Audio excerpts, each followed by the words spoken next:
એને આધારે આપણને ખબર પડે કે આપણી પ્રીત એનામાં કેટલી છે. અને વાસ્તવમાં એ જ દર્શન આ યુગલ ગીતની અંદર છે. 35મા અધ્યાયની અંદર યુગલ ગીતનું આપણે દર્શન કરીએ. કારણ કે જુઓ, આની અંદર કુલ શ્લોક તો 26 છે, પણ પહેલા એક શ્લોક, અંતિમ એક શ્લોક અને પછી 12 બે શ્લોકોના યુગ્મ છે. માટે આનું નામ યુગલ ગીત. ઘણા કે પ્રભુ અને સ્વામીજીનું છે માટે નામ યુગલ ગીત છે. બોલે ના, આ જે બે શ્લોકોના આમાં યુગ્મ છે, એકમાં શબ્દની વાત કરી અને બીજા શ્લોકમાં અર્થની વાત કરી. શબ્દ અને અર્થ દ્વારા સાચો પરિચય આપણને કોઈ પણ ન થાય. જો લૌકિકમાં પહેલા આપણે અર્થ જાણીએ અને પછી આપણને શબ્દ સમજાય, અને અલૌકિકમાં પહેલા શબ્દ એટલે કે નામ મળે અને પછી નામી મળે. લૌકિકમાં જોજો, હંમેશા આપણને અર્થ પહેલા મળશે અને નામ પહેલા પછી મળશે. કોઈ સારી ઘડિયાળ દેખાય, બોલે આ શું છે? બોલે ઘડિયાળ છે. વસ્તુ પહેલા દેખાય, નામ પછી. કોઈ નવી વસ્તુ આપણે જોઈએ, બોલે આ શું છે, આ કોણ છે, એનું નામ પછી મળે. લૌકિકની અંદર, વ્યવહારની અંદર અર્થ પહેલા મળે અને નામ પછી મળે, પણ અલૌકિકમાં નામ પહેલા મળે અને અર્થ પછી મળે. અને હું પહેલા જ કહેતો હતો કે 13 યુગમો આની અંદર છે. અને એ બતાવવા માટે આચાર્યચરણ કહે છે કે આ 13 યુગમો શું છે? તો કહે આની અંદર યુગલ ગીતમાં 12 મહિના અને 13મો અધિક માસ, આ 13 મહિનાની અંદર પ્રભુ શું લીલા કરે છે, એ એક ગોપી એ પ્રભુની લીલાનું સ્મરણ કરે છે. અને બીજી વાત કહી કે આ 13 યુગમાં એટલે શું? બોલે આ 13 ઘડીની લીલા પણ છે. અને 13 ઘડીની લીલા એટલે શું? બોલે એક ઘડી એટલે 24 મિનિટ. તો 13 ઘડી એટલે કેટલા મિનિટ થયા? બોમ્બેના લોકોનું ગણિત કેટલું સારું છે, મેં સાંભળ્યું છે. હા, એક ઘડી એટલે 24 મિનિટ. તો 13 ઘડી એટલે 5 કલાક અને 12 મિનિટ. કેટલા? બીજું આની અંદર કહ્યું કે આ 13 યુગમાં છે એટલે શું? બોલે આની અંદર જે પ્રભુની લીલા છે એ કેટલા સમયની છે? તો કહે એક અર્થે આ લીલા છે 5 કલાક અને 12 મિનિટની. અને એ સમય કયો? કે જ્યારે ઠાકોરજીને રાજભોગ આરતી થઈ જાય, અનવસર થાય.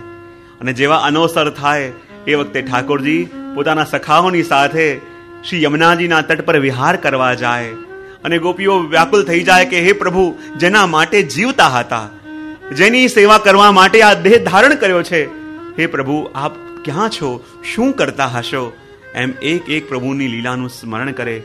તો પ્રભુના અનવસરથી લઈને અને સંધ્યા આરતીનો સમય કે જ્યારે વનમાં ગયેલા પ્રભુ પાછા પધારે, તો એ સમય એટલે કેટલો? 5 કલાક અને 12 મિનિટ, 13 ઘડી. અને આ 13 ઘડીની લીલા અને એનું સ્મરણ છે આ યુગલ ગીતમાં.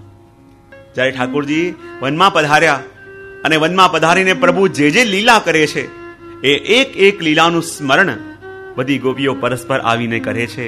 અને એ જ આ યુગલ ગીત. જો આપણે ત્યાં મુખ્ય 4 પ્રકારના વિરહ બતાયા. વેણુ ગીતમાં પણ પ્રભુનું શ્રવણ કરી વિરહોની કંઈક અનુભૂતિ થાય, ગોપી ગીતમાં પણ વિરહની અનુભૂતિ, ભ્રમર ગીતમાં પણ અનુભૂતિ. પણ આ યુગલ ગીતમાં જે પ્રભુનો વિરહ છે એ વિરહ કયા પ્રકારનો છે? તો કહેવાય નંદદાસજીએ 4 પ્રકારના વિરહ બતાયા. પ્રત્યક્ષ વિરહ, પલકાંતર વિરહ, વનાંતર વિરહ અને દેશાંતર વિરહ. આ 4 પ્રકારના વિરહની ચર્ચા નંદદાસજીએ કરી. સૌથી પહેલા બતાયો પ્રત્યક્ષ વિરહ. પ્રત્યક્ષ વિરહ એટલે કયો? કે આપણા પ્રિય આપણી પાસે હોય, પણ પ્રેમની પરમ અવસ્થાને કારણે જેને પાયો હોય તો પાવાનો જેટલો આનંદ હોય, બીજી ક્ષણે એ વિચાર આવે જેને પાયો છે, જેનાથી આટલું સુખ મળ્યું છે, એ ક્યાંક છોડીને ચાલ્યો ન જાય. અને એકવાર સ્વામીજી બિરાજમાન હતા, એમના ખોળામાં મસ્તક રાખી ઠાકોરજી પહોંચતા હતા. અને સ્વામીજીના નેત્રો બંધ છે અને ઠાકોરજીના કેશ ઉપર પોતાનું શ્રીહસ્ત ફેરી રહ્યા છે. અને પોતાનું શ્રીહસ્ત ફેરતા ફેરતા સ્વામીજીના આંખોમાં અશ્રુ આવી ગયા. વિચાર આવ્યો કે પ્રભુ હમણાં તો મને મળ્યા છે, પણ ક્યાંક મારા પ્રભુ મને છોડીને ચાલ્યા ન જાય. એટલે જ્યાં આ ભાવ જાગ્યો, બીજી પલે તો એ વિચાર આવી ગયો કે પ્રભુ મને છોડીને ચાલ્યા ગયા, અને હા કૃષ્ણ કહેતા કહેતા સ્વામી ત્યાં ઢળી પડ્યા. ને ત્યાં જ પ્રભુ જાગ્યા, કહે, અરે આપ કેમ વિયોગ કરો છો? હું તો આપની પાસે બેઠો છું, આપના ગોદમાં મારું મસ્તક રાખીને પડું છું, આપ નેત્રો તો ખોલો. ને જ્યાં નેત્ર ખોલ્યા, વિચાર આવ્યો ઠાકોરજી તો એમની પાસે પડી રહ્યા છે, પણ પ્રેમના પ્રગાઢ ભાવને કારણે એમને લાગ્યું જાણે પ્રભુ મને છોડીને ચાલ્યા ગયા. અને વાસ્તવમાં આ છે પ્રત્યક્ષ વિરહ. આપણા પ્રિય આપણી પાસે છે, આપણા પ્રિય આપણી નજદીક છે, પણ હું હંમેશા કહેતો હોઉં, આ જગતમાં આપણે જેને સૌથી વધારે પ્રેમ કરીએ ને, આ જગતમાં આપણને જે સૌથી વધારે પ્રિય હોય, સૌથી વધારે આપણે જેને પ્રેમ કરતા હોઈએ, આપણને એ ખબર નથી હોતી કે આ દુનિયામાં આપણે જેને સૌથી વધારે પ્રેમ કરીએ છીએ એને અધિકાર આપીએ છીએ આપણી જાતને જીવનમાં સૌથી વધારે દુઃખી કરવાનો. પણ આપણે જગતમાં જેને સૌથી વધારે પ્રેમ કરીએ, જાણતા નથી કે એને આપણે ગુપ્ત અધિકાર પણ આપીએ છીએ આપણી જાતને સૌથી વધારે દુઃખી કરવાની. પણ સૌથી વધારે જીવનમાં જ્યારે પીડા થશે તો એનાથી થશે કે જેને સૌથી વધારે આપણે પ્રેમ કર્યો છે. અને વાસ્તવમાં એ જ અહીંયા થયું. પ્રત્યક્ષ વિરહની અનુભૂતિ કરી, એ થયું પ્રત્યક્ષ વિરહ. બીજો પ્રકાર બતાવ્યો પલકાંતર વિરહ. અને પલકાંતર વિરહ એટલે શું? જ્યારે ગોપીઓ આખો દિવસ પ્રભુની પ્રતીક્ષામાં રહેતી કે હે પ્રભુ આપના દર્શન ક્યારે થશે, હે પ્રભુ આપ ક્યારે પધારશો, ક્યારે કૃપા કરશો, વિચાર કરતા હોય. અને જ્યાં ગોધુલી બેલા આવે અને આગળ આગળ ગાયો, અને પાછળ પાછળ હાથમાં લકોટી લઈ હિયો હિયો કરતા કરતા ગાયોને ચરાવતા ચરાવતા પ્રભુ પધારે. અને દરેક ગોપીને લાગે, અરે જે નેત્રો ધારણ કર્યા પણ શ્યામ વિના લાગતું હતું કે આ નેત્રો ધારણ કરવા પણ વ્યર્થ થઈ ગયા. આજે આ નેત્રોને એનું ફલ મળવા જઈ રહ્યું છે. આ તો પધારતા પ્રભુને ટગર ટગર આ નેત્રોથી દર્શન કરી અમારા નેત્રોને કૃતાર્થ કરીએ, અમારા નેત્રોને ધન્ય કરીએ.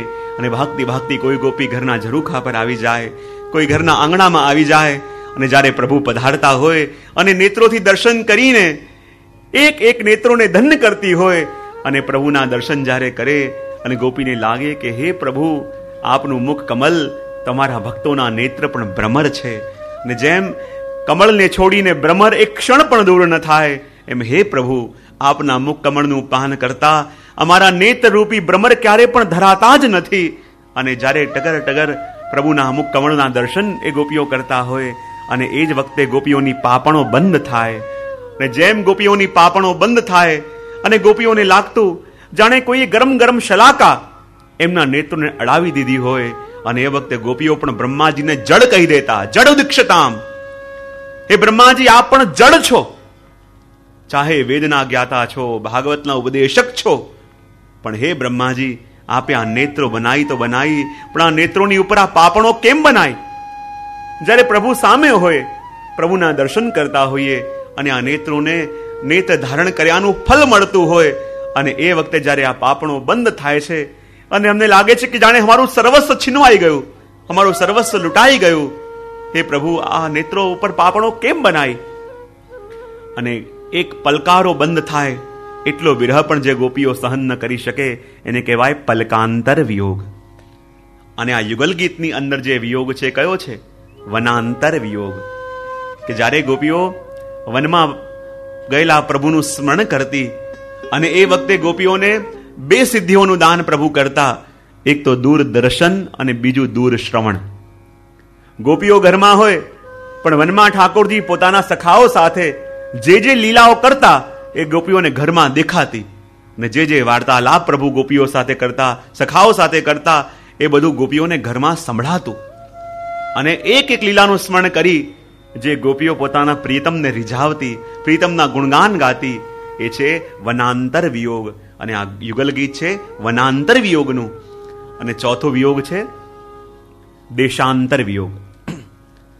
જ્યારે ઠાકોરજી દ્વારિકા પધાર્યા કે મથુરા પધાર્યા અને ગોપીઓને જે પીડા થઈ, ગોપીઓને જે વિયોગ થયો, સુદાઈ તો વર્ણન કરે છે ને કે જ્યારે પ્રભુ પરદેશ પધાર્યા અને એક ગોપીથી પ્રભુનો વિયોગ સહન ન થયો, પોતાના છતના અગાસી ઉપર ગઈ, ત્યાં